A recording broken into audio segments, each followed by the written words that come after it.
Everybody's parents owes me babysitting money. And therapy. Jib says, I'm not lying. And I improvised, then why are you ugly? Page 1. Ah! Page 2. Grr! Page 3. Ah! Page 4. Ah! You're watching convention coverage. Richard, thank you so much for being with me here today. This is my friend Morgana. Everybody say hi to Morgana. Also known as Sally Mae. Thank you. Wow. Clearly, what that just showed is more people like Sally Mae than me. That's that Sally Mae got way more applause than Morgana did. I know where that lies now. Yes. Richard, I'm so excited to be sitting at the table with you for a number of reasons, but mostly because I'm out of breath now and I've had one I Red know, we Bull ran. today. We literally ran. I'm able to take off my hat of being friends and colleagues with you and put on my hat that I've been avoiding of, oh my God, it's Richard Horvitz! So that's flattering, thank you. I am obviously 21. Yes, so as am I. Yeah, we're both young 21-year-olds. I am 23 tomorrow. So there's no way that I grew up in the 90s and the golden age of animation, this new era of animation coming into media. So of course I didn't experience your voice on things like Angry Beavers, of course like Billy and Mandy, Invader Zim. Really just, as so many people tearfully came up to you and said at your booth, the voice of so many of our childhoods. Yes. Everybody's parents owes me babysitting money. And therapy. Yes, and therapy. They're all part of the collective now, Morgana. So I wanted to talk with you especially about this era because we're kind of in a new one now. Yeah. But I would love to talk with you about you beginning in voiceover because that wasn't the first acting world that you delved into. That's impressive. You oh have yeah, done your Richard Horvitz deep lore. That's what we're doing here. I'd love to hear about your first forays into voiceover and how you got started in this. So I started out as a child actor at 10. I started out as a hand model for toys. Which who can blame? Look at these hands. Look at these hands. I was a hand model, so if you saw kids playing with toys in a commercial, they would show a close-up of the hands, and it would be mine. It wouldn't be the actual kid in the commercial most of the time. But after a while, I longed to be appreciated for more than just my beautiful hands. And I started doing on-camera commercials. Then I started doing sitcoms. And then in I did my first equity production of Oliver at the Aquarius Theater with luminaries that nobody would remember, like Dick Shawn and Stubby Kaye and all these great people. And then I started doing films in the 80s. I had a TV series in the 80s, and then I did films in the 80s. And then around 1988 or so, there was a Writers Guild strike, and I needed money, and so my agency had a voiceover agency that shared an office with them. And I went over and I said, hey, I'd like to get into voiceover. Like, oh, we need to make a demo reel. And back then it was reel to reel. And I did, and I gave them the reel. And then in the first month, I booked 3 radio spots for commercials. And I thought, wow, this is easy. This is a lot easier than on camera. And then I didn't work again that year. That's 3 commercials that year. Unheard of in acting. Unheard of. 5 years later, I got my first break in an animated show. And then I did the Power Rangers shortly after that. Do we have any Alpha 5 fans out there? Yes. And then after the Power Rangers, I auditioned for a show called Invader Zim. No, Angry Beavers. Sorry, Angry Beavers. I know this better than you. Let me tell Richard's story. He's skipping so much. For Angry Beavers. And then as Angry Beavers was kind of wrapping up, Jonan Vasquez says, hey, I want you to do Invader Zim. That was Invader Zim. At the same time I was doing Invader Zim, I had done a pilot on this You Pick weekend for Cartoon Network for a thing called The Grim Adventures of Billy and Mandy. And so all of a sudden, I was just working on a bunch of shows at once. I was very, very lucky. Yeah. Video games came in later. you know, like Psychonauts and yeah, Psychonauts. Well, I feel like by that point, because I think one of my favorite games of yours is I think Destroy All Humans. Yes. Which Cryptosporidium, there'll be time for probing later. Which I love. I think by that point, your voice had become so notable and iconic. At that point, they're just like, yeah, we want Richard for this. We want someone to yell. Yeah.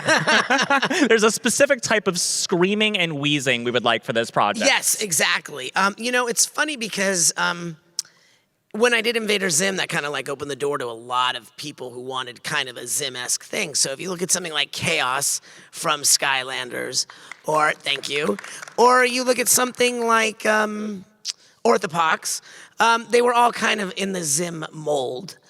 But that's why I was so happy when I got Psychonauts, because when I met with Tim Schafer, I had said to Tim, who was a fan of Zim, I said, do I have to yell in this? And he goes, no, we want like a real little kid. I'm like, oh, that's perfect, so I could just be like this. Excuse me, I don't think that's right. So it was just kind of my voice, but younger. And then that's why I love Moxie from Helluva Boss.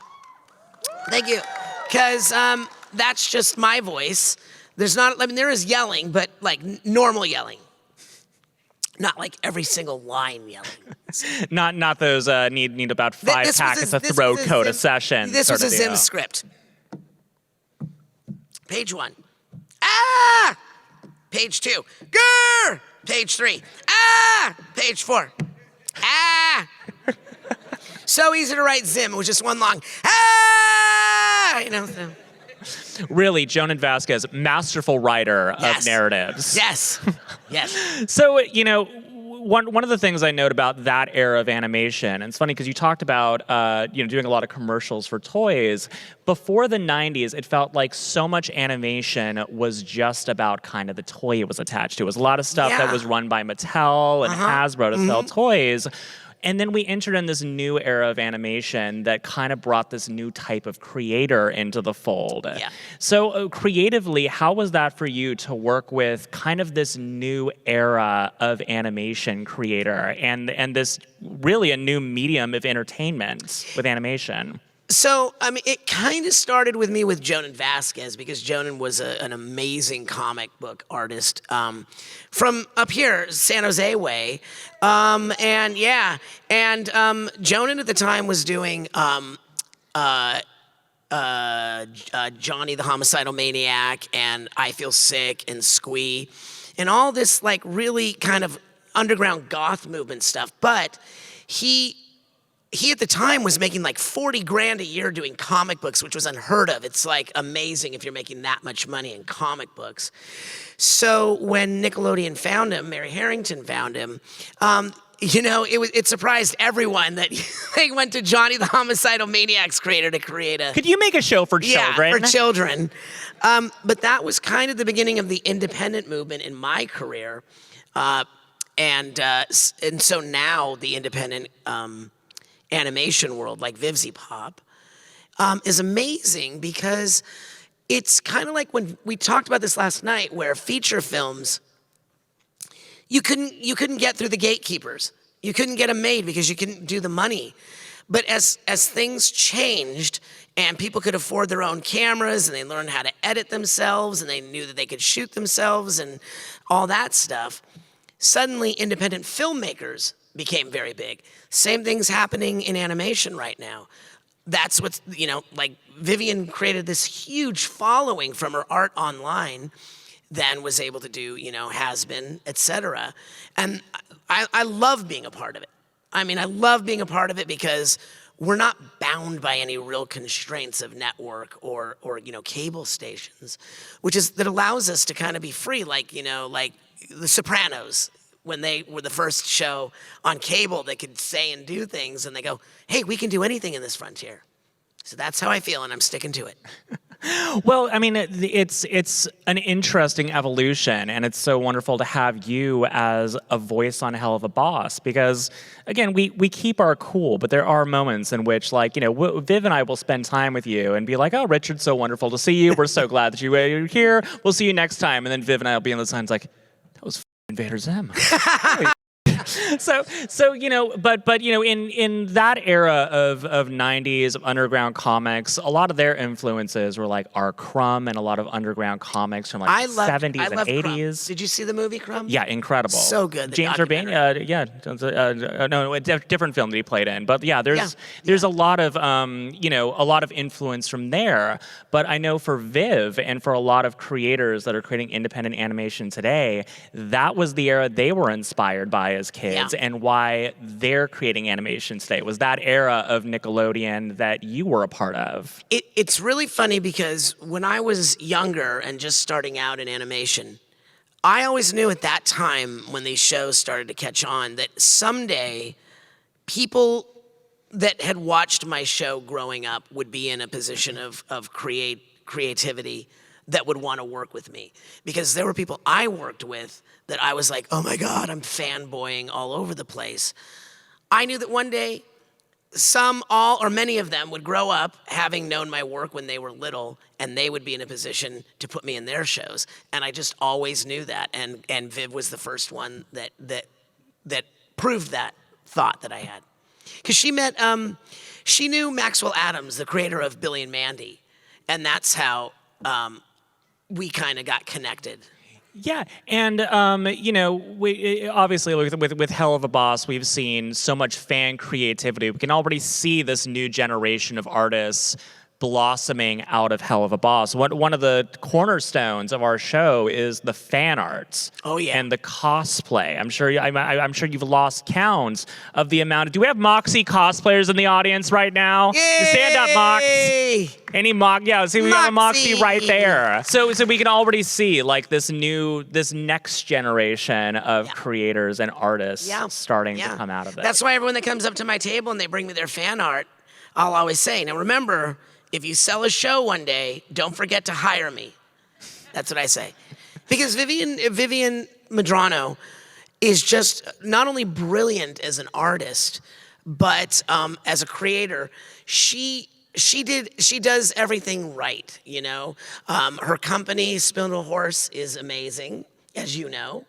And when we went to do the series, when she contacted my agent said, you have to do the show Union. And Vivian said, okay. And so she did the whole show Union, which is not cheap. And as a result, she got some like a really amazing people and guest stars, and that just elevated the whole thing, which was really nice.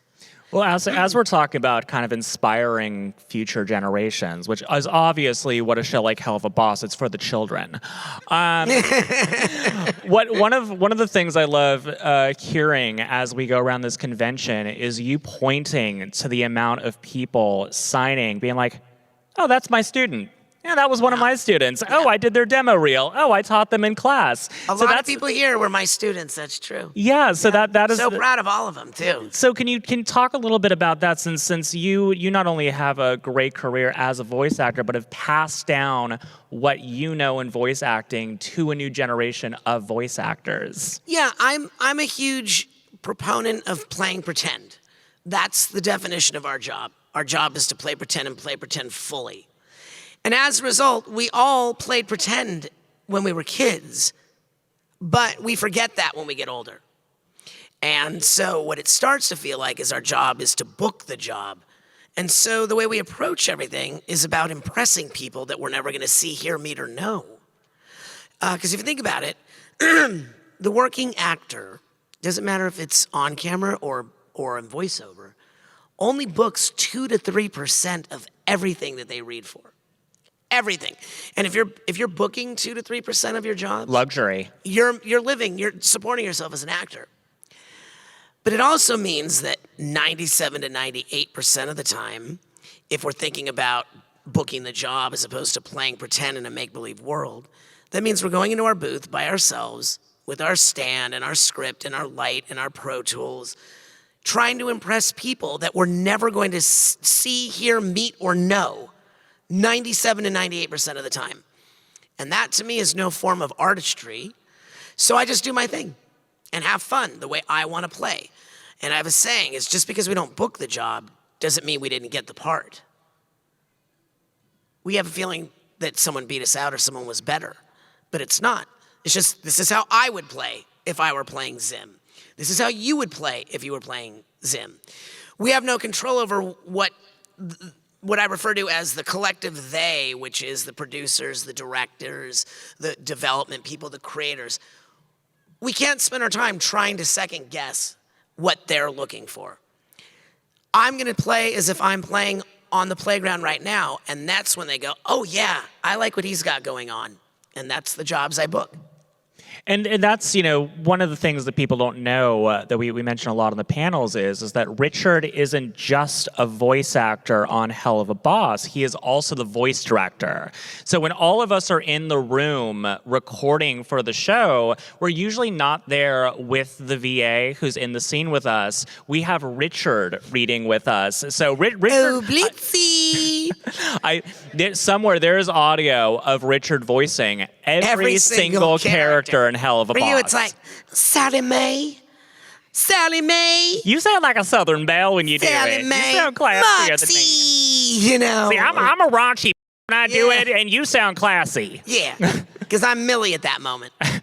Well, see, that's a big thing is that, you've also gotten to know us over the years, so you know what that additional ingredient is that you add into it, because you can take two people who are equally talented as performers, but of course that's not going to be the same performance. They can know technically what they're doing. You have the same training, the same experience, be just as skilled, but there's that additional ingredient that's added into it that makes that character what they are. I think the ingredient that you're talking about is something that my mentor, Diana Castle, who changed my life, she teaches something called the Imagine Life, always spoke about to me and the rest of the students was, if you're thinking it, we know it.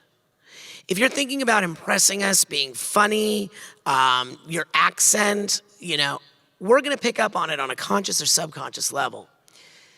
But you could take people of what would be considered equal talents, but I believe talent can be taught. And one will book the job over the other person because they've made the story more important than themselves. We think that when we audition for something that we have to be so interesting, we have to be doing, but it's not. Like I said, our job is to play pretend and play pretend fully, to make our story more important than our performance. Yes, we do funny voices and improv and everything, but most people do it backwards. They just try to come up with a funny character, and they go like this, hey, this is a great character, and we just use the words that we've been given to try to sell that character to the collective. It's opposite. We make the story more important. We know why we're saying what we're doing, and we have a reason for everything we say and do in the story. Then we play. Then we add the voice. Then we add the improv. Then we add the speech impediments and all the rest of it that we do, and the accents and all that. In fact, half the time when we go into the studio, we don't even know what voice we're gonna do because a lot of the time we didn't read for it. They just hired us. And I'll be on a session often with Billy West, and they'll go, hey, you guys, Billy, what voice do you want? He goes, I was going to do this voice. And he does it. And he goes, Richard, what voice do you do? I was going to do this. They go, it's too close. One of you change. And Billy will go, you want to flip for it, Richie? I go, no, you do that one. I'll do this one. And we just change it on the spot. That's the thing. It's you have a repertoire that you know you can do. Yeah. And you've gone over a wide spectrum of it. I love bringing it up because, you can tell that Moxie and Krim, for instance, are related. Yeah. But you can say the same line as Moxie and the same line as Krim. Yeah. And it's a very different energy. Yeah. Krim would be like, oh, crumbs, Moxie. And Moxie would be like, oh, crumbs. They're just two different characters. It's like Harold and Billy, Harold's dad and Billy. Harold is supposed to be just Billy grown up. And that's what he's like. That's why his Mogar is like everything that Billy did does is scratching his brain by picking his nose. So you've done such a wide variety of characters now, and now you're also getting an opportunity to sing. You're getting a lot of musical opportunities, and I'm sure probably a lot more that we have not heard yet coming up in the series. I hope so. So how does it feel, because I know you had early beginnings in musical theater, how does it feel entering into a show like this that's so musical oriented? It's one of the main reasons I signed on with Viv, is because she and I share a passion for musical theater. In fact, when we go to New York together, we try to see a show together. We went and saw Alex Brightman and Beetlejuice together. I just love it. I just love it. I sing every single day. Like we all do, in the shower or something like that, or it's part of my warm-up when I'm driving to work. I'll sing something from Hamilton or Jesus Christ Superstar or Les Mis or Phantom of the Opera or Hamilton, which I said twice. It's just that good. So you've actually been, you're not just the voice director on Helluva, you're also the voice director on Hazbin Hotel, which is coming out. That's right, I can actually talk about this. Is actually related. Yes, we can say that. So Hazbin Hotel is coming out this month. This month on the 20th, right? Yes. Yeah, how was your experience directing on Hazbin Hotel? And is there anything that you can sort of get them excited about? I am in awe of the talent. If anyone saw my post on Vivian's post, I am in awe of not only the talent behind the mic, but the musical, the composers like Sam Haft and Andrew and all of them. They have written some of the best music that I would put on stage anywhere on Broadway, anytime. You're gonna love the music. You're gonna love the story. You're gonna love the art. It's everything and more that you could want from this show. So proud of this show. Well, one last question, then we're going to take a few questions from the audience. We do have to fly back home tonight, so we're going to have to hightail it out of here pretty quickly. But with everything you've done so far, you're now doing musicals. Is there any other big goal for your career that you have not hit yet? Anything else, anything you've done that you're like, I would love to tackle this kind of role, this kind of projects? I would like to spend time in New York and do some Broadway. I'd really like to do Broadway because I've done musical theater here in California and LA and areas, but I'd really like to go to New York and do a play. Though I will be honest, after when we go to New York, my wife Krista and I, we go to New York, we'll see like 8 shows or 6 shows or whatever we can fit in. And I think to myself, wow, 8 shows a week is exhausting.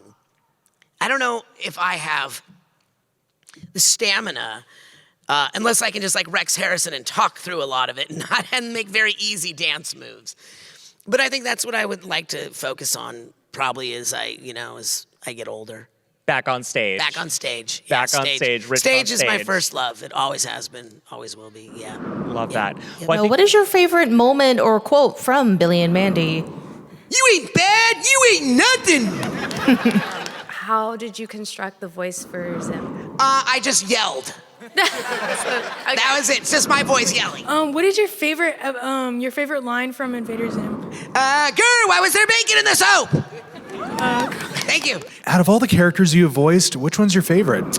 I'm asked that often, and it's really hard for me to choose because so much of my energy goes into every one of them, and I'm also being paid for all of them, so that makes them all my favorite. But I would say that I like them for different reasons. Like Daggett is mostly like my personality. Billy, I got to improvise a storm, so I really like that. Zim, I just love the comedy, I love the art, I loved everything about it. Helluva Boss, I love that, I get to sing, I like the relationship and that I don't have to yell. So there's just different things I like about all of them. It's like picking a favorite child. That would be easier for me. What was your favorite episode of Angry Beavers that you recorded? I loved all the muscular beaver whoosh! Dun, dun, dun, dun, dun. Dun, dun, dun. I loved all of those episodes. The muscular beavers are my favorite. I also loved Beaver Fever. Yeah, get down with your bad self. Love that. Thank you. We know he loves it because we'll be at our booths and just be minding our own business. We'll hear in the distance, muscular beavers! Dun, dun, dun, dun, dun. Dun, dun, dun, dun, dun. Have you ever had a role where you had to do a really low voice or anything like that? It had to be like... Yeah. I did a soldier in, I think it was Metal Gear Solid 4, I think it was, where you can still tell it's me, but it's like, yes, sir. Get down, incoming. And that's really hard for me. It's the easiest voice for me to do is Billy. Believe it or not, as much as he's like, yeah, I like pie. It's right in my wheelhouse, so it's always right here no matter what. Like, I'm a little horse this weekend from talking to everyone, but I can always do Billy even when I'm hoarse. So yeah, that would probably be my lowest. Thank you. I love imagining that it's all of your effort to not sound like that all the time. Yeah. Have you ever went off script and did improv, but instead of the writers taking it out, they decided to keep it in because they thought it was funny? Yes, I've done that a lot, especially in Billy and Mandy.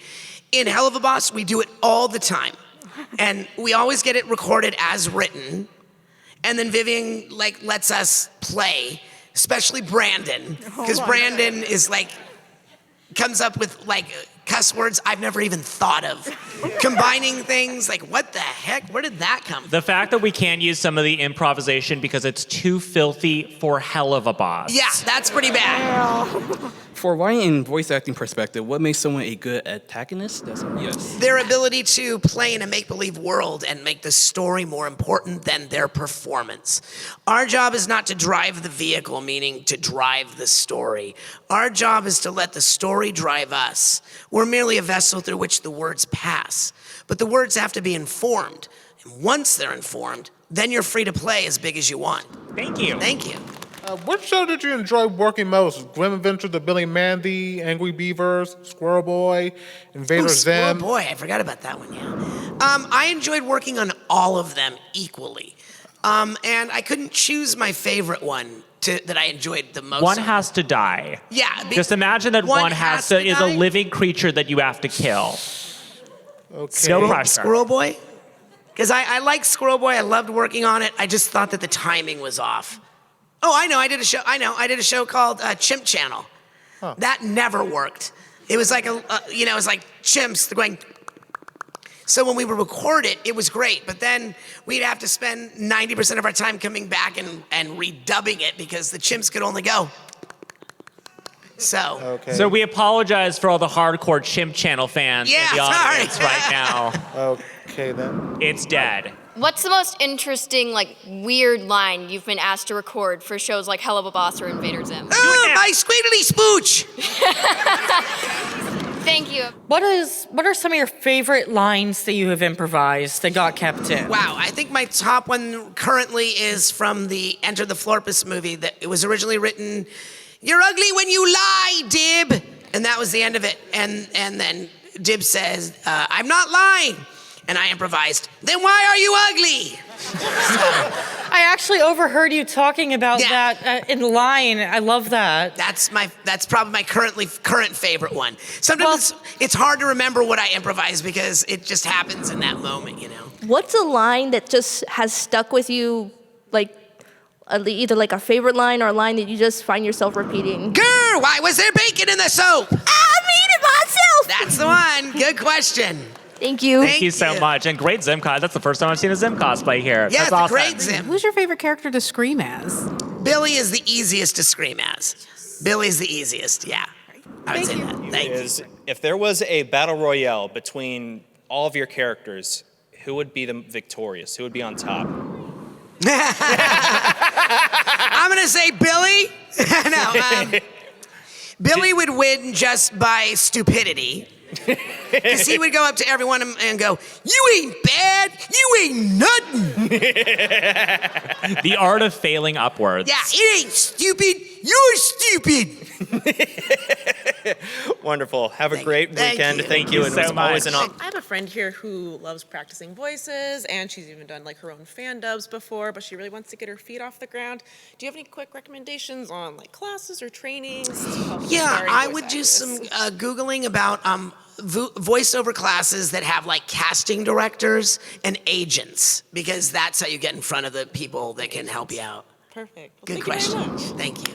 What would you suggest to make the transition into full-time VA? It's twofold. It's really hard to do voiceover as a hobby. Mm-hmm. Then again, we have to do what we do what we have to do what we love to do. So if you love to do voiceover, you will make the time.